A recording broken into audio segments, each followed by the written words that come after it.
நல்ல நம்பிக்கை இருக்கு. சோ கொஞ்சம் கண்ட்ரோல்டா இருங்க. கம் ஆன் மாம், நீங்க கிளம்புங்க. சரி, ஓகே ஓகே.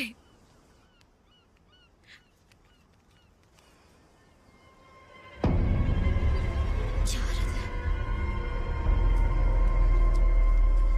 எதுக்காக எனக்கு இந்த மாதிரி அனுப்பிட்டே இருக்க? இது நான் இல்ல. இதை நான் நம்பணும். நான் தொல்லை பண்ணுவேன். அதுக்காக நான் வயலண்ட் இல்ல. பெட்டி அமிச்சாலா? ம்? நீ இங்க இருக்கிறது அவளுக்கு தெரியுமா? பெட்டியை மறந்துடு. உங்க அம்மாக்கு எந்த சந்தேகமும் வரலையா? நீ என்ன சொல்றேன்னு எனக்கு ஓ தெரியல. அப்படியா?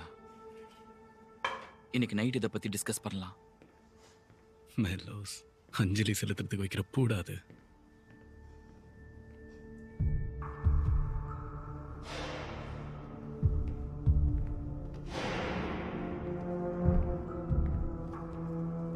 பக்கத்துல ஒரு சின்ன ஹோட்டல்ல ரூம் புக் பண்ணிருக்கேன். அந்த லேஸ் ட்ரெஸ் செம்மையா சொல்ல. பின்ன இப்ப கார் வந்திருக்கு, அடுத்தது எல்லாத்தையும்